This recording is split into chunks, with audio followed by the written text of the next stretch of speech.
I'm delighted to say Stephen Ward is with us to look back at Ireland's 1-0 defeat against Wales last night. Stephen, good morning to you. Good morning, lads. How you doing? A little bit disappointed that we still haven't scored. What was your assessment overall on the actual quality of Ireland's play last night? I think it was a similar performance really to what we've seen over the course of Stephen's tenure. I think it was a good performance. I thought we controlled a lot of the game, and just seemed to be once again in that final third. We just, whether it's a bit of luck that we need to get the goal or a bit of quality, it just doesn't seem to be there. But I think overall, I think Stephen probably said it himself, the desire, the endeavour, and some of the play was really good again. And, you know, it's obviously the hardest thing to do in football, to put the ball in the back of the net, and it's just that one thing that we're lacking at the minute. And unfortunately, it's been that way for the last couple of games. You've been in squads where a bunch of players have pulled out and been unavailable through suspension. What's it actually like to play in a team that hasn't played together that much?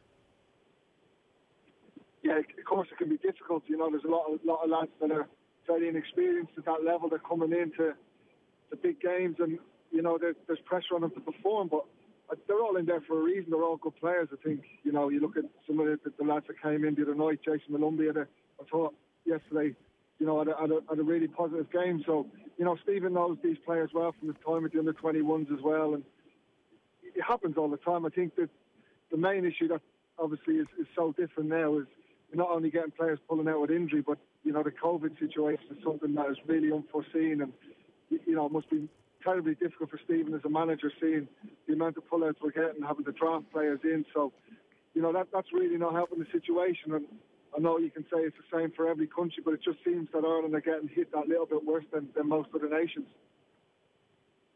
Stephen, you probably sum it up there when it comes to the goal scoring issues. The question of whether it's just missing a little bit of luck or missing the little bit of quality. And the statistics are quite stark now. 8 games for Stephen Kenny, they've scored 1 goal. But going back even further, I was looking, the last 20 competitive games Ireland have played over the last 3 or 4 years, 10 goals, one of them from an attacking player. So when you look at Ireland last night, for all the promising play, it's not like they were bombarding the Wales goal with chances. How do they go about on Wednesday night and into the World Cup qualifiers about creating better opportunity? Like, does he need...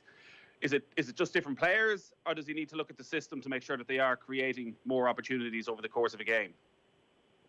Yeah, I agree with what you said there. You know, you look back on the game and it was a positive performance. You wouldn't say the Wales goalie had too many big saves to make, but we are getting ourselves into positions to create chances. And I think that's a real important thing, because, you know, it's not like we're in games where we're not even getting into the final third, or we're not getting crosses in. We are getting into positions. I think, you know, when the goals aren't going in, for whatever reason, players maybe aren't arriving in the box maybe when they need to be, the ball's not falling, you know, exactly where you need it to go for someone to put it in the back of the net. And, you know, I've done the game last night with Danny Gavin, and he was, you know, saying that Wales haven't been playing particularly well, but for whatever reason, they're always getting a chance that's falling to them and someone's putting it in the back of the net. And that can be a real fine line between when things are going for you and you're playing with confidence, you know, the ball just lands exactly where you need to be, and someone's confident enough to put it away. And that's probably just the only little factor that we're missing at the minute, because I think since Stephen has come in,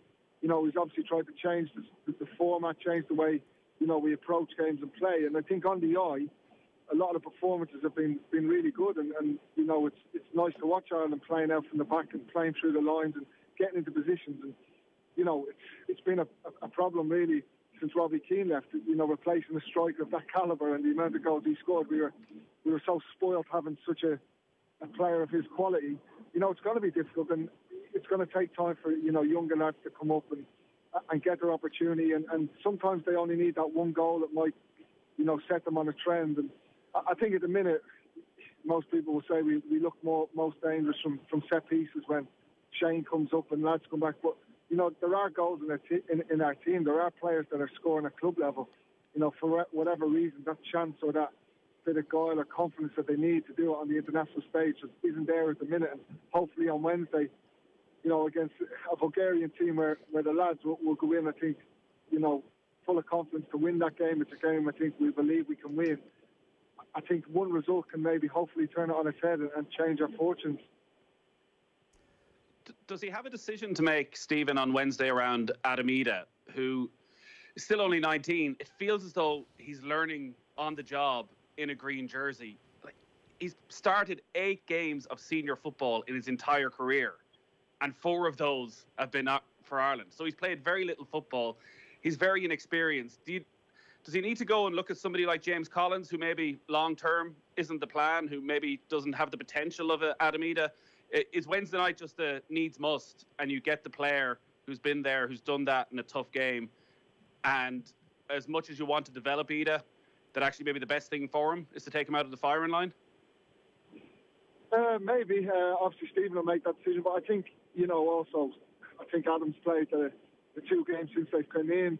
It's a lot to keep asking players to keep going, especially at such a young age. And, I was pleased to see him start again last night, because I think sometimes when a young lad comes into the team, if they don't score straight away, especially as a striker, they might see themselves back out. But I think Stephen has shown faith in him. He's given him, experience, and maybe he might feel now that, he'll still be part of the squad.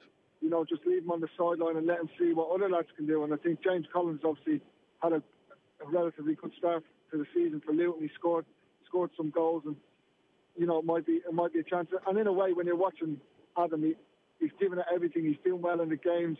You're just desperate for him to score, but he's sort of in that position, sort of a little bit by default. It's not really, it's a fast for such a young lad to come in and perform the way, sort of everyone expect him to get the goals that we need. So, it will take time for him, but he's got so much potential that, it's good to see that he is getting this bit of experience so early, and hopefully that will stand him in good stead. Whether he plays on Wednesday or not, he'll have gained experience over this international camp and over the last few. The under-21s were beaten last night. Troy Parrott comes off the bench in that game. Is there any point in bringing him straight into the senior squad just to be something a little bit different? I know he's been injured a lot recently, and so you want to be very, very careful with that. But even just to have somebody else around who's used to putting the ball in the net? Yeah, listen, obviously you can see that Stephen's got no problem bringing through the younger lads. He's obviously been in around the 21 squad, so yeah, I don't see the problem. But, I think if you do that, obviously you've got lads that are in the squad that are, playing at championship level, that are, I think, scoring goals. Sean Maguire, James Collins. I think if someone was going to play, I think they'd probably be the next name forward. But listen, I think we do have some great young lads coming through, and that is a real positive sign. It does feel like that position, especially after losing David McGoldrick, is sort of there for the taking. It's just about who can step up and hopefully get us the goals that we need. Can I ask generally what you think of there's a school of thought at the moment that is becoming frustrated at the what's happening with the results and where we are versus, the teams around us are beating us quite a bit at the moment. Would you ask for the patience of the fans in giving Kenny time to evolve what's happening here? Do you see enough in terms of the style of play to suggest that there is a brighter time ahead and it's coming fairly soon? Yeah, you'd hope so. I think when Stephen came in, everyone knew his philosophy. Everyone was excited about his philosophy. It's been a real strange and difficult start for him because the games have come so thick and fast. And it's a strange season in itself, and how late the season has started, how quick the games are coming between each other. There's only a 2 or 3 day turnaround, and I know that's the same for everyone, but he's a manager who's coming in, who's trying to stamp his authority on the team. And I think the most important thing is there's been a lot of positives as well in the games. We are, in a transition period of trying to change the way we play and the way we approach games. So I think after 3 months, the way it's gone, you'd be disappointed not to get a win, but you've got to give them time. You've got to see how we fare in the qualifying campaign. It's still a little bit early to say where it's not worked or it has worked, because, you look at other countries. I spoke to a friend of mine last night about Northern Ireland and the way they play and how they sort of came from where they were to where they are now as a team. And it took Michael O'Neill a bit of time to get his philosophy across, to get them playing in the formation he wanted. So I do feel there is brighter days down the line. It's just going to take that little bit of time. And I think if you look back at the games, especially, even the first game in Slovakia, if a couple of them chances go in, or, certain chances that we've had have gone in, everyone's looking with different perspectives. And, I suppose in this game, as everyone knows, it's a results-based business. They speak for themselves. And it's unfortunate the lads haven't got that result yet for Stephen, but, I'm sure they'll get it Wednesday, and hopefully after that we can kick off from there. Stephen, watching some of the post-match interviews, the players looked a little bit shattered, looked as though their confidence was a little bit zonked and maybe a bit shell-shocked that this hasn't gone in any way according to plan. The lack of goals, I think it's a record-breaking run in terms of the lack of goals and just the way the results have gone under Stephen Kenny. He remained quite defiant, said, I am going to be a success. I've no doubt that this is going to be a success. How difficult is it within the camp when you're on a run like this, when things aren't going well, when the pressure is really mounting, to somehow stay positive when you've only got a couple of games to turn it round? What can you do within the camp to make sure that when the players go on the pitch on Wednesday night for still a very important game, that they're going out there with a bit of belief in them?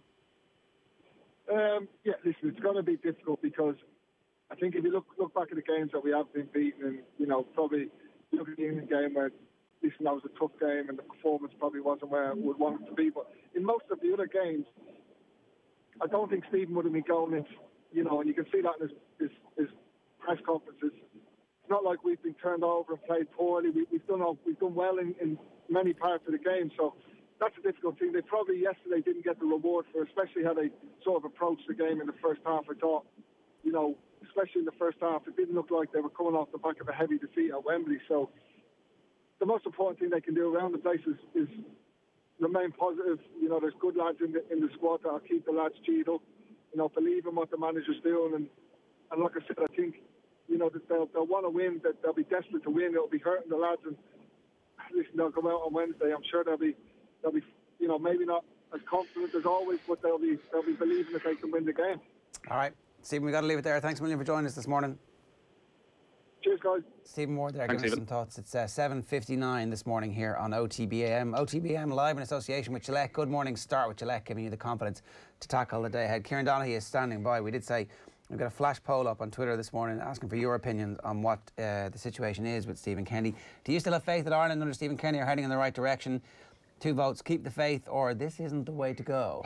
The implications of this isn't the way to go are not quite spelled out there, but you know what it means, right? Kieran Donaghy next.